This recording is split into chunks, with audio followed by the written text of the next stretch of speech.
मानूर के ऑफिस में जितनी भी लाइट्स लगी थी और जितने भी नंबर उसके सामने थे, सबके सब ब्लर हो रहे थे। प्रेजेंटेशन स्क्रीन पे जो भी नजर आ रहा था उसका दिमाग रजिस्टर नहीं कर पा रहा था। लेकिन आज की सुबह में सिर्फ एक चीज डिफरेंट थी जो आज उसने नहीं की थी लेकिन वो डेली करती थी।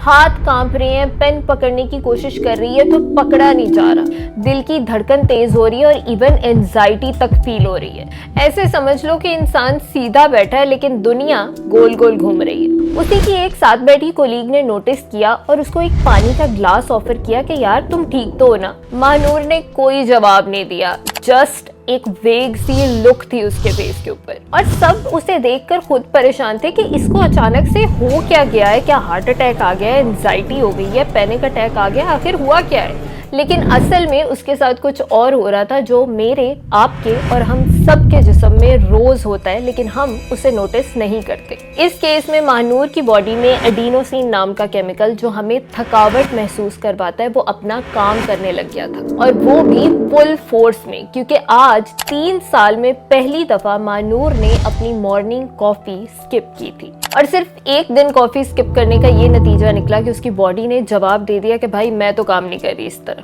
ये एक्चुअल में कैफीन विड्रॉल की वजह से होता है जो कि कैफीन लेने के 12 घंटे के बाद शुरू होता है और 24 घंटे से 51 यानी 51 घंटे पे पीक कर जाता है। और यहाँ पे एक बहुत ही शॉकिंग बात बताने लगी। DSM-5 जो मेंटल हेल्थ की ऑफिशियल जर्नल है जिसमें डिप्रेशन है, एंजाइटी है, स्किज़ोफ्रेनिया है, उसी मैनुअल में कैफीन विड्रॉल भी बहुत फॉर्मली मेंशन्ड है। यानी ऐसे सोचो कि कैफीन विड्रॉल एक मेडिकली रिकॉग्नाइज्ड प्रॉब्लम है। इस केस में मानूर को ऑब्वियसली किसी हॉस्पिटल में नहीं ले जाना पड़ा लेकिन जो हुआ था वो काफी अलार्मिंग था, क्योंकि हमारी जनरेशन में चाय या कॉफी पीना सिर्फ एक हैबिट नहीं बल्कि एक आइडेंटिटी बन चुकी है। मैं तो कॉफी के बिना उठ ही नहीं सकती, मुझे दिन में 3 कप कॉफी चाहिए ही चाहिए और इवन कॉफी लवर तक अपने बायो में लिखा हुआ होता है। और हमें लगता है कि ये एनर्जी है, प्रोडक्टिविटी है और हसल कल्चर का एक बैज ऑफ ऑनर है, लेकिन एक्चुअल में बॉडी के अंदर तो कुछ और ही चल रहा है। कैफीन सिर्फ एक कप में नहीं आती, वो हमारी स्लीप का, हमारे ब्रेन का पूरा आर्किटेक्चर ही बदल देती है। हमारे स्ट्रेस हार्मोन्स को क्रॉनिकली यानी लंबे अरसे तक एलिवेट कर देती है। और इस सब में सबसे बड़ा मसला ये है कि हमें ये सब पता ही नहीं चलता क्योंकि ये इतना स्लोली होता है, महीनों में, सालों में। जब तक एक्चुअल में बॉडी बिल्कुल फेड अप होके एक्सट्रीम सिग्नल नहीं ना दे देती, हमें नहीं पता चलता। मानूर की स्टोरी इसलिए बता रही हूँ क्योंकि शायद सुनकर हम में से भी बहुत से लोग इसके साथ रिलेट कर पाएंगे। मानूर एक फ्रेश CA ग्रेजुएट थी जिसने 3 साल पहले बहुत ही एंथुजियाज्म के साथ और ईगरली अपनी जॉब ज्वाइन की थी और ये जॉब एक्चुअल में उसके लिए एक पैशन प्रोजेक्ट था। She wanted to prove herself. और ऑब्वियसली हम सबको ही पता है कि ऑफिस कल्चर में सुबह की चाय कितनी इंपॉर्टेंट है और ज्यादातर ऑफिसेज में छोटी छोटी कॉफी मशीन्स पड़ी होती हैं। हर 5-7 मिनट बाद या घंटे बाद जाओ, एक अच्छी सी कॉफी बना के थोड़ी सी ब्रेक भी ले लो और कॉफी पी के आ जाओ। मानूर पहले से इतनी ज्यादा कॉफी एडिक्ट नहीं थी लेकिन इस हसल और ऑफिस कल्चर में और बाकी सबको देख देख के वो इतना ज़्यादा इंस्पायर हो गई थी कि वो एक्चुअल में बहुत ज़्यादा कॉफ़ी कंज्यूम करने लग गई थी। लेकिन इस सब के दौरान उसकी बॉडी में कुछ बहुत ही इंटरेस्टिंग हो रहा था जो कि उस टाइम पे उसको नहीं पता था। जैसे मैंने पहले बताया कि ब्रेन में एडिनोसिन नाम का एक न्यूरोट्रांसमीटर होता है और जैसे जैसे हम पूरा दिन कोई भी काम करते हैं तो ब्रेन में जैसे जैसे थकावट होगी उतना ही ज़्यादा एडिनोसिन बिल्डअप होगा। और मानूर के केसेस में भी ऑब्वियसली वो पूरा दिन फाइल्स चेक करना, मीटिंग्स अटेंड करना, कॉन्वर्सेशंस, ईमेल्स चेक करना, उसके ब्रेन में भी ऑब्वियसली एडिनोसिन एक्यूमुलेट हो रहा था जो कि उसको थकावट फील करवा रहा था। और नॉर्मली इस न्यूरोट्रांसमीटर का काम क्या है कि ब्रेन के रिसेप्टर्स के साथ अटैच होना और बॉडी को एक्चुअल में ये सिग्नल देना कि अब हम थक गए हैं, अब रुक जाना चाहिए, विच इज नॉर्मल होम्योस्टेसिस। यानी ऐसे समझ लो कि बॉडी का एक अलार्म सिस्टम जो कि बताता है कि एनर्जी को कंजर्व करो, अब रेस्ट करो, अब थकावट हो गई है, नो नीड टू वर्क। अब इसका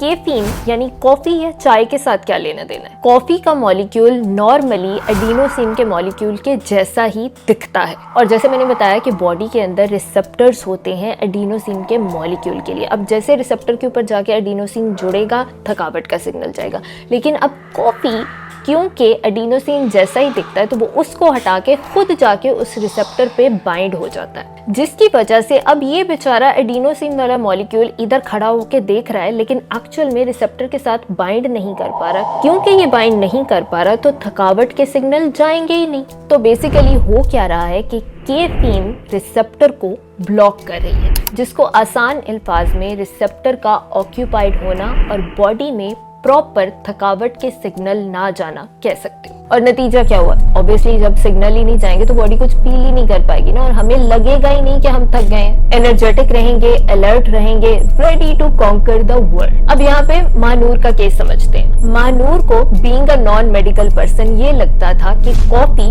उसको एक्चुअल में एनर्जी दे रही है, लेकिन एक्चुअल में उसका ज्यादा कॉफी लेना कहीं ना कहीं ये शो कर रहा था कि वो कितना ज्यादा थकी हुई है। एनर्जी तो सेम थी लेकिन अलार्म म्यूट हो चुका था। अब एडिनोसिन जो बेचारा बाहर खड़ा हुआ सारी चीजों को होते हुए देख रहा है, वो बिल्डअप हो रहा है बॉडी के अंदर, जिसके रिजल्ट में बॉडी टायर्ड रहेगी और हमें पता ही नहीं चलेगा। और यूजुअली हम सब में से वो लोग रिलेट कर पाएंगे जो कि ज्यादा कॉफी या चाय लेते हैं कि पहले तो एक आधे कप के साथ ही थकावट दूर हो जाती थी, लेकिन ज्यादा से ज्यादा कॉफी लेनी पड़ती है जैसे ही हम इसके सॉर्ट ऑफ एडिक्ट हो जाते हैं। और एक्चुअल में महानूर के केस में भी कुछ ऐसा ही हो रहा था। पहले तो उसको एक ही कप कॉफी पीने के साथ फोकस्ड, अलर्ट और एनर्जेटिक फील होता था, लेकिन कुछ ही महीनों में उसको ज्यादा तकरीबन 3-4 कप कॉफी तक लेना पड़ रहा था to feel even the same amount of energy और मे बी इवन लेस। अब यहाँ पे टॉलरेंस का कॉन्सेप्ट आता है। क्या मतलब हुआ इस बात का कि कॉफी या चाय पी रहे हैं लेकिन लग नहीं रही, फील नहीं हो रहा कि पिया या नहीं पिया। अब ये बहुत मजे का कॉन्सेप्ट है और ये समझना भी बहुत जरूरी है। अब बॉडी में सबसे ज्यादा इंटेलिजेंट हिस्सा कौन सा है? दिमाग। दिमाग ने बैठ के ये सारा ड्रामा होते हुए देखा और उसको नजर आया कि एडिनोसिन तो अपना काम ठीक से कर ही नहीं पा रहा, और उसने तुरंत एक्शन लिया। अब सोचो कि ये दिमाग है और ये कुछ इसी तरह से ही उसके अंदर ग्रूव्स यानी सल्काए गायराई होते हैं, मेडिकल में उनको वही बोलते हैं। अब जब ये सब होता है ना तो ब्रेन अपना सरफेस एरिया इस कॉम्पैक्ट से बिल्कुल स्ट्रेच कर लेता है और बढ़ा लेता है। अब इस बढ़े हुए सरफेस एरिया के ऊपर ज्यादा रिसेप्टर्स आ सकते हैं। रिसेप्टर्स बोले तो जैसे दरवाजे जिनके ऊपर जाके कैफीन और एडिनोसिन लग रहे थे और उनको ओपन करके एक्चुअल में अंदर सिग्नल दे पा रहे थे। और ये बात एक्चुअल में प्रॉपर रिसर्चेस में प्रूव हुई है कि ब्रेन अपने सरफेस एरिया को और रिसेप्टर्स यानी उन दरवाजों को बढ़ा लेता है, जिसको मेडिसिन लैंग्वेज में रिसेप्टर अप रेगुलेशन बोलते हैं। बहुत मुश्किल टर्मिनोलॉजीज हैं, याद रखने की कोई जरूरत नहीं है, सिर्फ समझाने के लिए बता रही हूँ। अब यहाँ पे वो मजे का कॉन्सेप्ट आता है कि पहले तो 1 कप कॉफी के साथ ही काम हो रहा था, अब 4 कप क्यों पीने पड़ रहे हैं? क्योंकि पहले 1 कप कॉफी में से आ रहे कैफीन के मॉलिक्यूल ने सिर्फ इसी सरफेस एरिया और इसके रिसेप्टर्स को कवर करना था, लेकिन अब क्योंकि हमारा इंटेलिजेंट ब्रेन उसने अपना सरफेस एरिया बढ़ा लिया, दरवाजे बढ़ा लिए, रिसेप्टर्स इंक्रीज कर लिए, तो अब वो सेम अमाउंट ऑफ कैफीन इसके ऊपर तो वर्क नहीं करने वाली। तो अब ऑब्वियस सी बात है ना कॉमन सेंस की कि 1 कप की बजाय 4 कप पीने पड़ेंगे। हमारी महानूर के साथ भी कुछ ऐसे ही हो रहा था, पहले 1 कप, फिर 2 कप, फिर 3 कप, फिर 4 कप, और इवन वो तो ऑफिस में थर्मस भी लेके जाने वाली थी। यानी भाई अब हम ही होंगे पूरे ऑफिस के अंदर एनर्जी और सुपर पावर के साथ। अब यहाँ पे प्रॉब्लम वाली बात ये है कि हमारे कैफीन भाई साहब बॉडी में सिर्फ एक कारनामा नहीं ना करते, एक दूसरा खतरनाक बॉम्ब भी बना के बैठ जाते। कैसे? समझाती हूँ। किडनीज जो हमारे गुर्दे होते हैं उनके ऊपर 2 छोटे छोटे ग्लैंड्स होते हैं, यहाँ पे तुम्हें नजर भी आ रहे होंगे, इनको एड्रीनल ग्लैंड्स बोलते हैं। अब इनका काम क्या है? नॉर्मल अमाउंट्स में कुछ केमिकल्स बॉडी में नॉर्मल फंक्शंस के लिए रिलीज करना, जिनका नाम क्या है?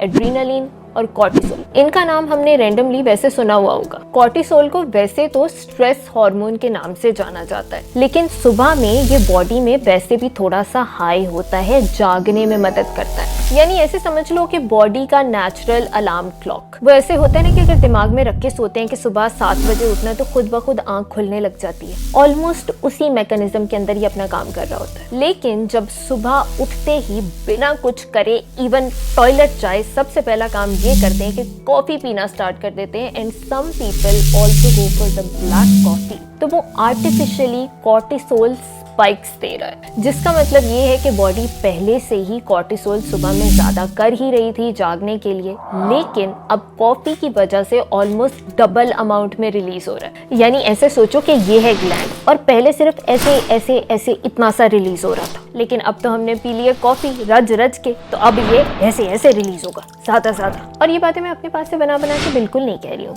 प्रॉपर रिसर्चेज में ये बात साबित हुई है कि कैफीन और स्ट्रेस साथ में अपना काम करते हैं। फॉर एग्जाम्पल, अगर कोई पहले से स्ट्रेस्ड है, कोई जॉबियन है तो उसके बॉस ने उसको अचानक से काम दे दिया है, फाइल्स पड़ी हुई हैं। अगर कोई स्टूडेंट है तो उसको एग्जाम की टेंशन है या टेस्ट की टेंशन है, तो पहले से ही एक बेसलाइन लेवल पे अच्छा खासा स्ट्रेस चल रहा है। उसके ऊपर हमने तड़का लगा दिया कैफीन का, तो क्या होगा कि कॉर्टिसोल यानी स्ट्रेस हार्मोन के लेवल और भी ज्यादा बढ़ जाएंगे और क्रॉनिकली बढ़े हुए ही रहेंगे, जिसकी वजह से ऐसे फील होता रहेगा कि परमानेंटली इंसान स्ट्रेस में कुछ कर भी नहीं पा रहा, लेकिन बस टेंशन लिए जा रहे हैं, पता ही नहीं लग रहा क्यों ले रहे हैं। लेकिन हमारी महानूर को ये सब नहीं पता था, ना ही बिलाल को पता है, ना मुझे पता है, ना किसी तीसरे चौथे इंसान को पता है। हमें सिर्फ इतना पता है कि अगर शाम को 1 कप कॉफी पी लेंगे तो अच्छे से प्रेजेंटेशन बना सकते हैं, या फिर सुबह जो पूरी जिंदगी पढ़ाई नहीं ना की, वो सुबह के टेस्ट के लिए आज रात ही कॉफी पी पी के पूरी रात जाके पढ़ाइयाँ करेगी। बॉडी के अंदर क्या चल रहा है वो कोई नहीं पता, और मानूर के केस में भी ये सारा कुछ इनविजिबल था। और अब वो इनविजिबल मैकेनिज्म बताती हूँ कि क्या है। मानूर की जॉब एक्चुअल में काफी ज्यादा डिमांडिंग थी, जिसमें उसको बहुत ज्यादा मेंटल एनर्जी रिक्वायर्ड होती थी, like she has to be there and fully present.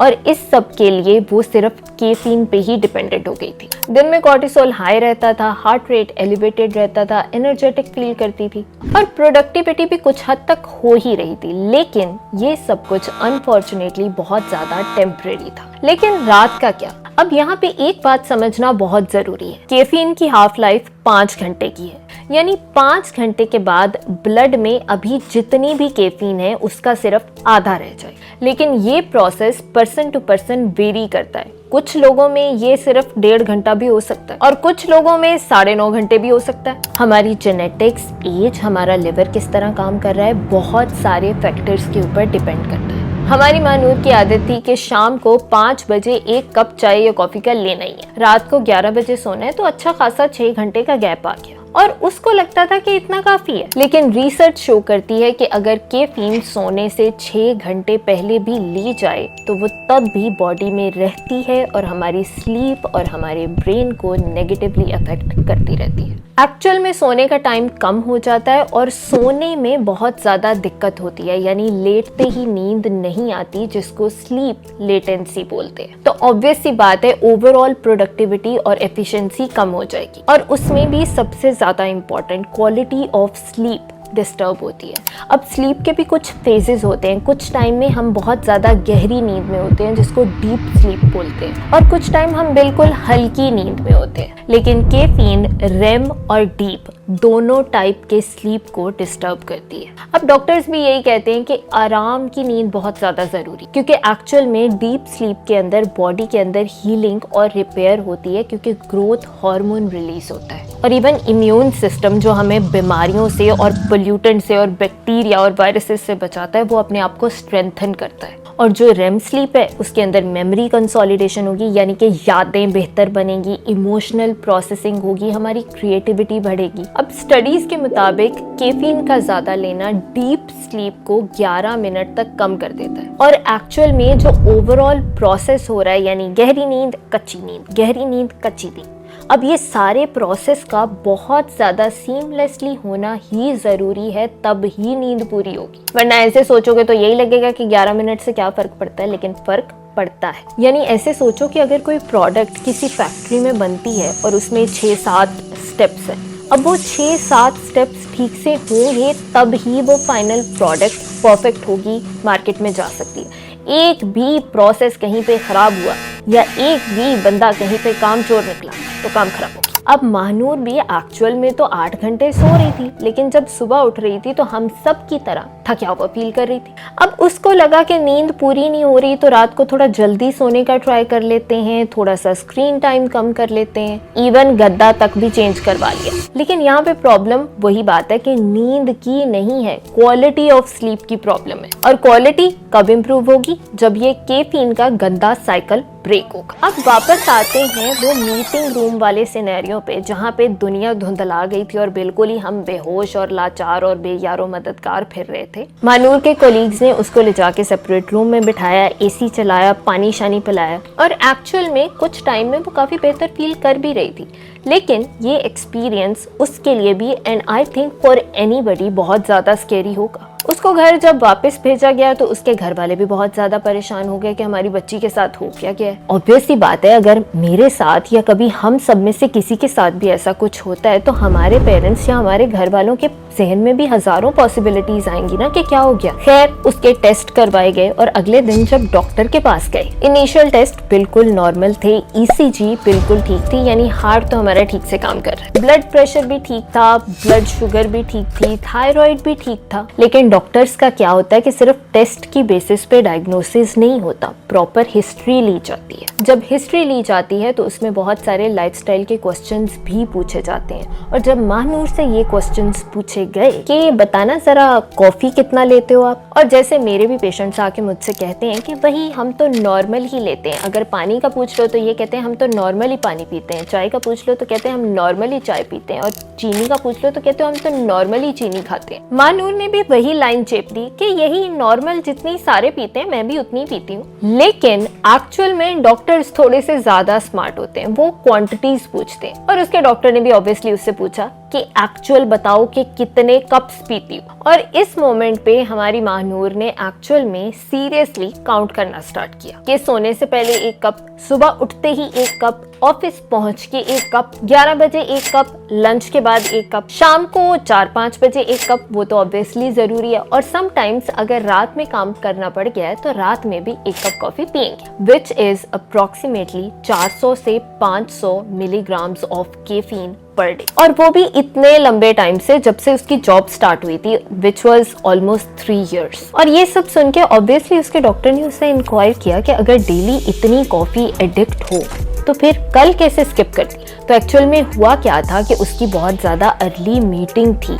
जल्दी पहुंचना था, लेट हो रही थी, इसलिए कॉफी पीना रह गया। तो अब हम थोड़ा सा डीपली अपना दिमाग खोल के समझते हैं कि एक्चुअल में यहाँ पे हो क्या रहा है। असल में होता क्या है कि जब कोई इंसान बहुत लंबे अरसे तक कैफीन लेता रहता है और वो एक किस्म का आदी हो गया है प्रॉपर अमाउंट में कैफीन लेने का, और अचानक से किसी काम की वजह से या किसी जल्दी की वजह से या किसी भी वजह से कुछ हो गया और उस दिन उसको वो रिक्वायर्ड अमाउंट ऑफ कैफीन या चाय या कॉफी नहीं मिल पाई, तो एक्चुअल में होगा क्या कि घबराहट फील होगी, हाथ पैर ठंडे हो सकते हैं, कमजोरी फील हो सकती है, वीकनेस फील हो सकती है, थकावट फील हो सकती है, चक्कर आना फील हो सकता है अगर बहुत ज्यादा एडिक्ट है कोई। और अगर किसी को माइग्रेन है या हेडेक्स वगैरह का इशू रहता है तो वो भी ट्रिगर हो सकते हैं। तो महानूर के केस में भी यही हो रहा था, क्योंकि वो इतने सालों से अपनी बॉडी को उसने एक सर्टेन रिदम का आदी बना लिया था।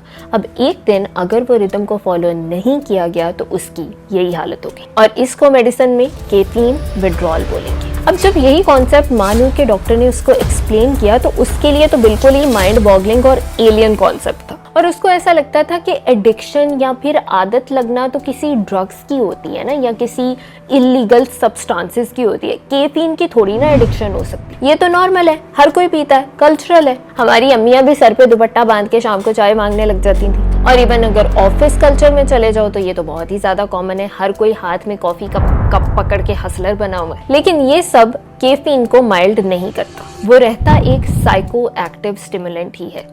चाहे हम उसको बहुत ज्यादा इनोसेंटली ले रहे हैं, लेकिन उसने तो अपना काम करना है। और मजे की बात ये है कि ये one of the most commonly used और लीगली अप्रूव्ड एडिक्टिव सब्सटेंसेस में से एक है इन द वर्ल्ड। अब ऑब्वियसली इवन स्मोकिंग जैसी माइल्ड चीज भी की जाएगी तो थोड़े से आईब्रोज तो रेज होंगे, लेकिन चाय का कप या कॉफी का कप पकड़ के कोई बैठा हुआ है तो उसको कोई एडिक्ट तो नहीं बोलेगा, उसको कोई जज नहीं करेगा। But even if that is what the reality is, dependency तो कॉज हो रही है। और जो भी चीज़ बॉडी को डिपेंडेंट बनाती है, जब भी उस चीज़ को आपकी बॉडी से अलग किया जाएगा, प्रॉब्लम कॉज होगी। वो चाहे कॉफ़ी है, स्मोकिंग है या फिर टॉक्सिक एक्स है। और इसके सबसे ज़्यादा कॉमन सिम्टम्स क्या होते हैं, जो कि पर्सनली समटाइम्स मैं भी फेस करती हूँ अगर मैं 1 या 2 कप कॉफ़ी एटलीस्ट ना पीऊँ तो, विच इज़ हेडेक। भाई बहुत ज़्यादा होता है। अब इसका मैकेनिज्म क्या है वो सुनो। दिमाग में जितनी भी ब्लड सप्लाई या सर्कुलेशन होती है वो ब्लड वेसल्स के थ्रू होती है, यानी खून की नालियां समझ लो। अब सोचो कि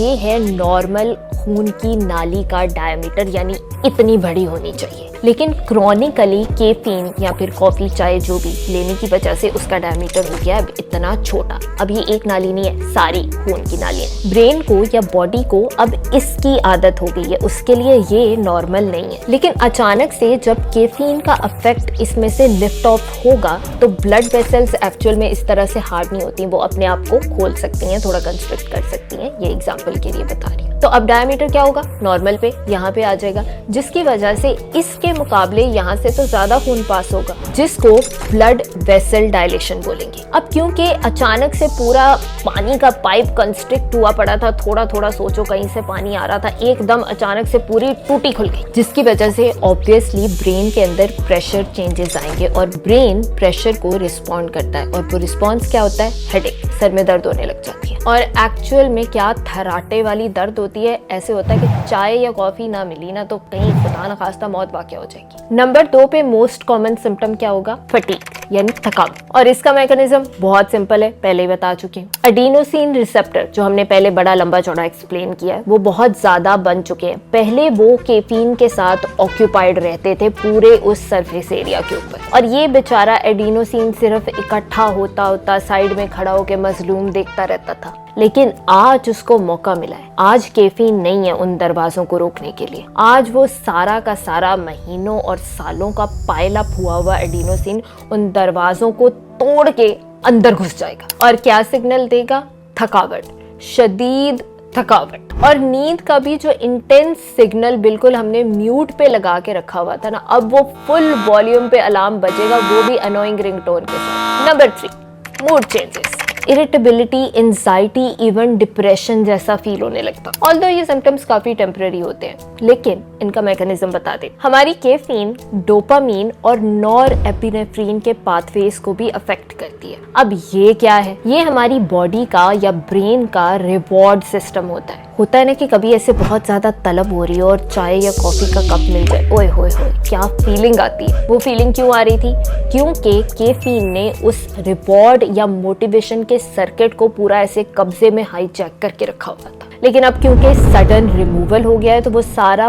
पाथवे हाईजैक से निकल गया है, लेकिन डिसरप्शन हो गई है। तो ऑब्वियस सी बात है, ये सारे डिप्रेशन और मूड चेंजेस आना तो लाजिम सी बात है। और कुछ लोगों में तो इवन ब्रेन फॉग, यानी दिमाग बिल्कुल ही ऐसे मतलब आउट हो गया, पता ही नहीं लग रहा क्या हो रहा है। मसल्स में पेन होना, नोजिया होना या फिर इवन फ्लू जैसे नजला जुकाम हुआ होता है, इस तरह के सिम्टम्स भी आने लगते हैं। ये उनमें होता है जो बहुत ज्यादा शदीद डिपेंडेंट है। हमारी मानूर पे आ जाते हैं वापस। डॉक्टर ने उसको एक्सप्लेन किया कि ये सारे सिम्टम्स 12 से 24 घंटे में स्टार्ट होते हैं, एग्जैक्टली जो मानूर ने एक्सपीरियंस किया था। और पीक आती है 24 to 51 आवर्स पे, यानी कि अगले दिन थोड़े से टफ हो सकते हैं और मोस्ट ऑफ द केसेस में मिनिमम 2 दिन रह सकते हैं या फिर मैक्सिमम 9 दिन तक भी ये सिम्टम्स चल सकते हैं। तो ऑब्वियस सी बात है, जो किसी भी नॉर्मल इंसान का रिस्पॉन्स होगा, मानूर का भी वही रिस्पॉन्स था। तो अब मैं क्या करूं, क्या बंद कर दूं कॉफी? लेकिन नहीं, डॉक्टर बहुत समझदार थे। उन्होंने उसको प्रॉपरली समझाया कि this is not the right approach. अगर अचानक से रोकोगी तो बहुत एब्रप्ट विड्रॉल होगा।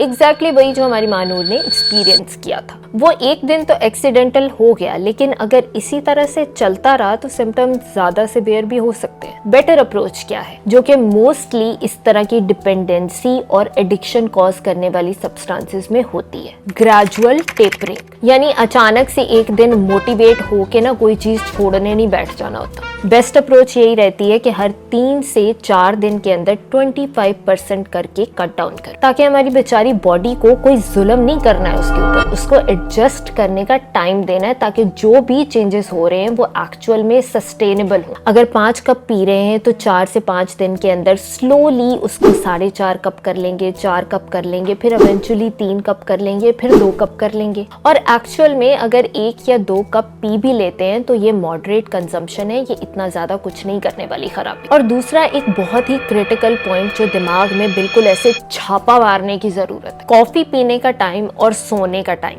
ये दोनों प्रॉपरली एडजस्ट होना बहुत जरूरी है। कम से कम 8 घंटे का गैप होना चाहिए। अगर अभी कॉफी पी रहे हैं तो इसके 7 या कम से कम 8 घंटे के बाद हमने सोना है, ये हमें पता होना चाहिए। अब ये भी कितनी क्वांटिटी में ले रहे हैं उसके ऊपर डिपेंड करता है। यानी अगर 1 कप के अंदर 400 mg कैफीन लेना है तो आइडियली सोने से 12 घंटे पहले होना चाहिए, और अगर 100-200 mg है तो कम से कम 6-8 घंटे भी चल जाएंगे। महानूर के लिए तो ये सारी इन्फॉर्मेशन बिल्कुल ही आई ओपनिंग थी। वो बेचारी अपनी इनोसेंस में यही समझ रही थी कि मुझे एनर्जी मिल जाती है, मैं अपने ऑफिस के काम कर लेती हूँ, लेकिन एक्चुअल में उसकी नींद, उसकी बॉडी, उसके ब्रेन का फंक्शन सारा कुछ डिस्टर्ब और डिसरप्ट हो रहा था। और एक और बहुत ही इंपॉर्टेंट चीज बताती हूँ, सुबह उठते सार इमीडिएटली कॉफी के पीछे नहीं भाग पड़ना होता। कॉफी इन द बेड वाला कॉन्सेप्ट ना बिल्कुल ही खराब है। अब मैंने पहले क्या सिखाया था, जब हम सुबह उठते हैं तो उसके लिए बॉडी का नेचुरली थोड़ा सा कॉर्टिसोल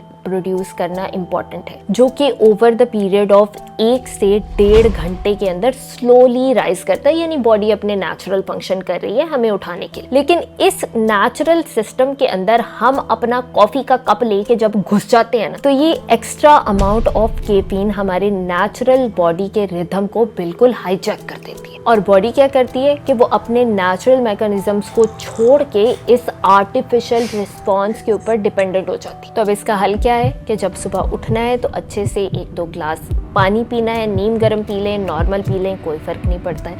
थोड़ा सा वक्त देना है अपनी बॉडी को रीसेट होने के लिए, और मिनिमम 60 मिनट यानी 1 घंटे का टाइम देना है before taking any sort of caffeine. तो अब हमारे तीनों कॉन्सेप्ट बिल्कुल क्लियर हो गए। नंबर 1, कैफीन डिपेंडेंसी रियल है। एक्चुअल बायोलॉजिकल और न्यूरोलॉजिकल मैकेनिज्म्स इन्वॉल्व्ड है। कॉफी लवर होना कोई कैरेक्टर फ्लॉ नहीं है, लेकिन हाँ, अगर डिपेंडेंसी को इग्नोर करते हैं तो ये प्रॉब्लमेटिक हो सकता है। नंबर 2, विड्रॉल मैनेजेबल है, लेकिन ऑब्वियसली ग्रेजुअल अप्रोच होनी चाहिए। बॉडी को टाइम चाहिए अपने आप को एडजस्ट करने के लिए। एडिनोसिन रिसेप्टर्स अपने आप को नॉर्मलाइज करने में टाइम लेंगे। वो जो ज्यादा रिसेप्टर ज्यादा दरवाजे बन गए थे ना, उनको अब खारिज होने में और निकलने में भी वक्त लगेगा। और नंबर 3, अगर इसको कंटिन्यू भी करना है तो टाइमिंग और अमाउंट ऑफ कैफीन बहुत ज्यादा क्रिटिकल है। रैंडमली अनलिमिटेडली कंज्यूम करना बिल्कुल भी सही फैसला नहीं है। तो महानूर ने भी ये सारी बातें सुन के बीइंग अ सेंसिबल पर्सन यही डिसाइड किया कि कंप्लीट एलिमिनेशन नहीं करेंगे,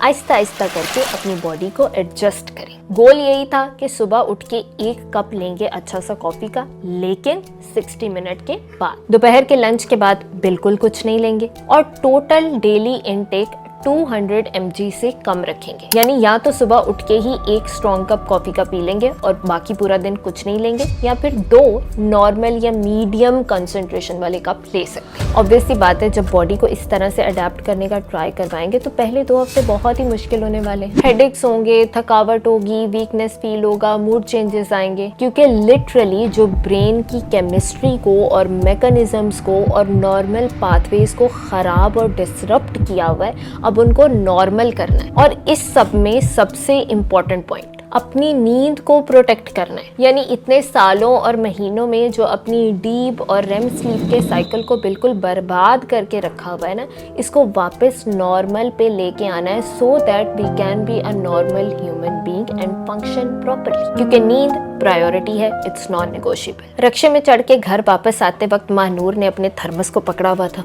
सपोज करो ये थर्मस है, और देखती भी आ रही थी कि 3 साल का मेरा कंपेनियन, रातों को भी मैं इसके साथ जाग जाग के कॉफी पीती थी, ऑफिस में भी लेके जाती थी, लेकिन ये एक्चुअल में कोई एनर्जी नहीं थी, बोरोड टाइम था। और उसकी बॉडी ने भी बिल प्रेजेंट कर दिया था, विद इंटरेस्ट। और उसके लिए भी as with any other normal human being पहले कुछ हफ्ते बहुत ज़्यादा मुश्किल थे। वो वापस जाना चाहती थी, वो वापस से उसी तरह से कैफीन कंज्यूम करना चाहती थी, लेकिन उसकी बॉडी जो सिग्नल दे रही थी वो भी बहुत क्लियर था। पहले हफ्ते में मानूर ने बहुत सेंसिबली अपना कॉफी का इंटेक स्लोली और ग्रेजुअली कम किया। पहले दिन 5 से 4 कप पे आई, दूसरे दिन 3 कप कर दिए। ऑब्वियस सी बात है, इतना फास्ट प्रोसेस था तो हेडेक्स भी हो रहे थे। और फिर वापस 4 पे आ गई और आहिस्ता आहिस्ता 3 से 4 दिन के अंदर स्लोली वापस 3 कप पे आई।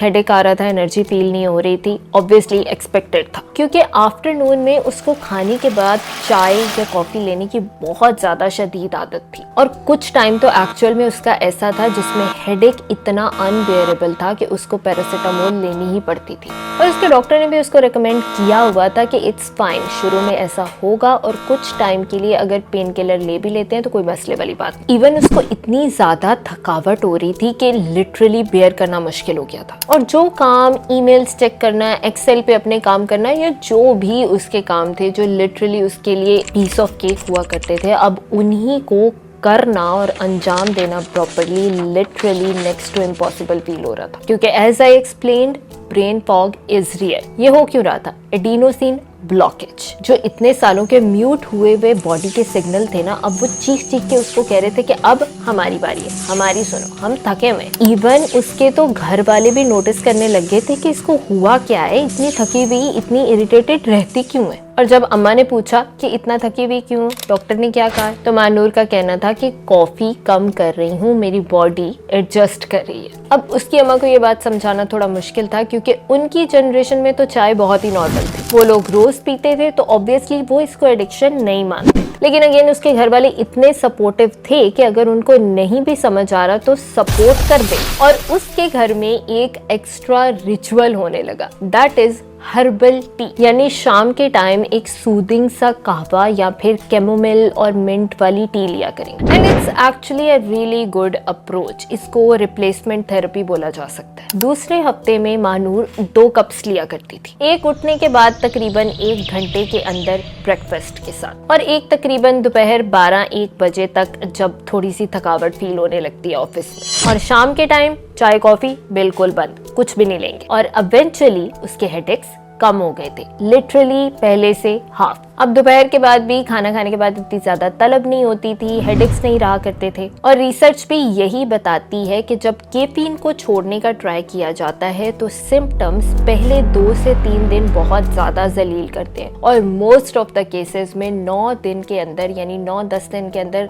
ये एक्सपेक्ट किया जा सकता है कि बहुत हद तक इंटेंसिटी और सिवियरिटी ऑफ द सिम्टम्स कम हो जाएगी। यानी हमारी मानूर बिल्कुल सही ट्रेजेक्टरी पे चल रही थी। और उसने तो एक बहुत ही इंटरेस्टिंग चीज भी नोटिस की थी, उसकी नींद चेंज हो रही थी। पहले वो 8 से 9 घंटे तक सोती थी, यानी बस यही कह लो कि बेड पे पड़ी रहती थी 8-9 घंटे तक। लेकिन जब सुबह उठती थी तो ऐसे फील भी नहीं होता था कि 8-9 घंटे सोई है, ऐसे लगता था कि 4 घंटे सोई। लेकिन अब वो अपने सारे काम टाइम पे खत्म करके जब प्रॉपर नींद लेती थी तो इवन 7 घंटे सोने के बाद भी सुबह उठ के बिल्कुल फ्रेश और क्लियर फील होता था। और ये एक्चुअल में उसके स्लीप आर्किटेक्चर की रेस्टोरेशन हो रही थी। यानी इतने सालों का जो पेंडिंग रिपेयर वर्क था, अब वो फाइनली स्टार्ट हो गया। अब तीसरा हफ्ता आते आते 1 कप पे स्टेबल हो गई थी। मानूर ने नोटिस किया कि अब उसके लिए सुबह पहले ही अलार्म की घंटी पे उठना बहुत ज्यादा ईजियर हो गया था। पहले तो वो बेड में पड़े पड़े बस स्नूज ही करती रहती थी, बस वो 5 मिनट और 5 मिनट और का जो एंडलेस लूप होता है ना, वही। अब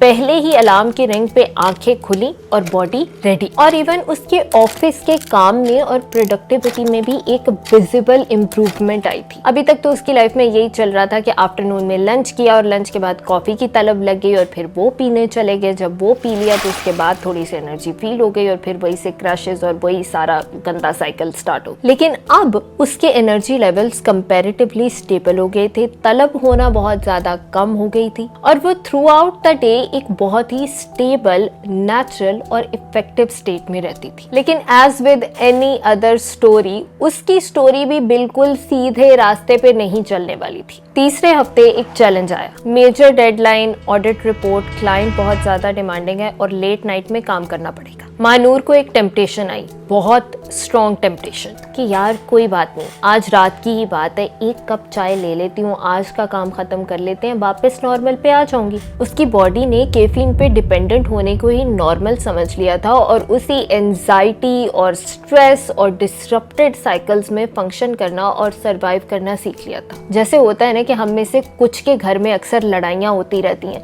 तो बच्चे भी यही सीख जाते हैं कि शायद यही नॉर्मल है, लेकिन it's actually toxic. And until you actually realise कि ये नॉर्मल नहीं है, तब जाके आपकी आंखें खुलती हैं कि अच्छा, मैं जो समझ रहा था वो एक्चुअल में गलत था, नॉर्मल कुछ ऐसा नजर आता है। अब हम सब ही एक ऐसे आदमी को तो जरूर जानते हैं जो रात को कॉफी पी के, strong cup of coffee P के भी बहुत आसानी से सो जाता है, और कुछ लोग सुबह में सिर्फ 1 कप हल्का सा चाय, दूध पत्ती या कॉफी ले लेते हैं और वो आराम से उनका दिन गुजर जाता है। ये एक्चुअल में जेनेटिक्स है। जिगर में एक एंजाइम होता है CYP1A2 जो कि कैफीन को प्रोसेस करता है, और उसकी एक्टिविटी पर्सन टू पर्सन बहुत ड्रामेटिकली वेरी करती है। कुछ लोग बहुत फास्ट मेटाबोलाइजर्स होते हैं, यानी उनकी बॉडी में कॉफी जल्दी प्रोसेस हो जाएगी और ऑब्वियसली उसकी एफिकेसी भी जल्दी खत्म हो जाएगी। और कुछ लोग स्लो होते हैं जिनकी बॉडी में over the period of time metabolism होगा, लेकिन ज्यादा लंबे टाइम तक कैफीन के इफेक्ट बॉडी में रहेंगे। प्रेग्नेंट औरतों के अंदर तो कॉफी की हाफ लाइफ बहुत ज्यादा सिग्निफिकेंटली बढ़ जाती है, ऐसे समझ लो कि ऑलमोस्ट डबल। और इसी तरह से कुछ और फैक्टर्स होते हैं, कुछ ऐसी एंटीबायोटिक्स होती हैं, ओरल कॉन्ट्रासेप्टिव्स होती हैं जो कि कैफीन के मेटाबॉलिज्म को बहुत सिग्निफिकेंटली अफेक्ट करती है। और स्मोकिंग एक्चुअली कैफीन मेटाबॉलिज्म को स्पीड अप करती है। और एक बहुत ही पते की बात बताऊं, अगर हम में से कुछ लोग आयरन सप्लीमेंट्स लेते हैं तो उससे एटलीस्ट 2 से 3 घंटे पहले और 2 से 3 घंटे बाद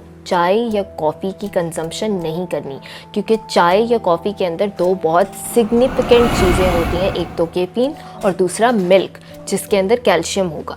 तो दोनों ही चीज़ें आयरन की अब्जॉर्प्शन को कम करती हैं, जिसकी वजह से over the period of time जो लोग ज़्यादा कैफीन या कॉफ़ी की कंजम्पशन करते हैं उनके अंदर आयरन डेफिशिएंसी, एनीमिया भी आ जाता है। मानूर के ऑफिस में एक न्यू इंटर्न ने ज्वाइन किया, freshly out of the college, very much enthusiastic, very young and very much coffee lover also. उसको कैजुअली एक दिन कैफे में बैठ के मानूर ने अपनी स्टोरी सुनाई। हाँ जी, वही स्टोरी, वो मीटिंग में बेहोश होने वाली, और रिकवरी की स्टोरी भी सुनाई and what she learned also. और ये बात सुन के इंटर्न भी बहुत ज्यादा शॉक थी कि एक्चुअल में जो हमें लगता है कि हम ज्यादा एनर्जेटिक हो रहे हैं और एनर्जी बोरो कर रहे हैं और हम अनथक हो रहे हैं, वो कहीं ना कहीं हमारी अपनी बॉडी को ही कॉम्प्रोमाइज की स्टेट में लेकर जा रहा है। और यही परफेक्ट एक्सप्लेनेशन है।